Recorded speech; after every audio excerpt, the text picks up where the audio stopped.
பூரணி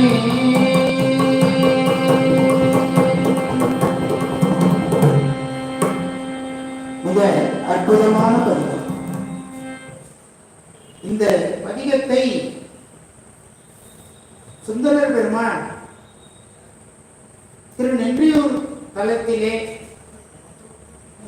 பல செய்திகளை நமக்கு அள்ளி அள்ளி கொடுக்கிறார். முதலாவதாக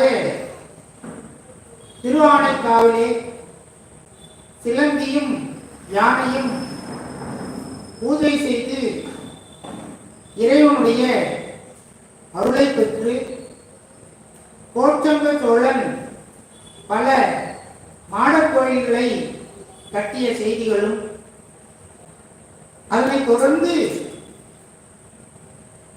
இந்த பாடலிலேதான் திருநாவுக்கரசர் பெருமான் எத்தனை பதியங்கள் பாடினார் என்று சுந்தரர் பெருமான் கணக்கிட்டு சொல்லுகிறார். கிட்டத்தட்ட 49,000 பதியங்கள் பாடியிருக்கிறார். 4,900 7 × 700 4,900 பதியங்களை நாவுக்கரசர் பெருமான் பாடியிருக்கிறார் என்பதை சுந்தரர் பெருமான் அதற்கு பிறகு வந்து சொல்லுகிறார். கண்ணப்பனுக்கு எப்படி அருள் செய்தார் என்ற கருத்தை இந்த பாடலிலே சொல்லி காட்டுகிறார். பரசுராமர் ஒரு சிறந்த அரசாட்சி செய்திருக்கிறார். அவர் இந்த வேதியர்களுக்கு வேள்வி செய்கின்ற பொழுது 300 வேள்விகள் செய்தாராம்.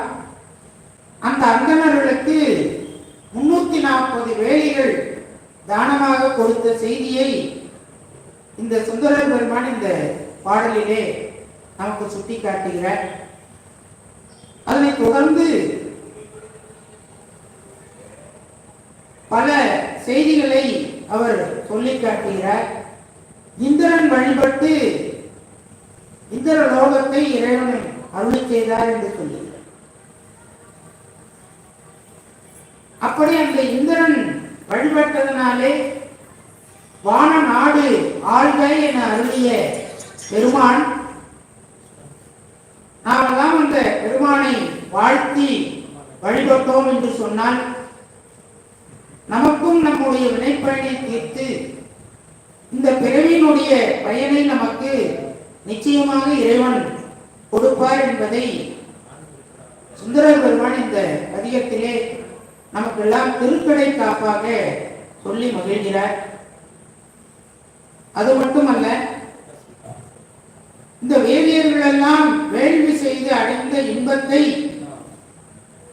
நானும் பெற்றேன், இறைவனுடைய திருவடியை நானும் பெற்றேன் என்று மகிழ்ந்து பாடுகிறார் சுந்தரர் பெருமான்.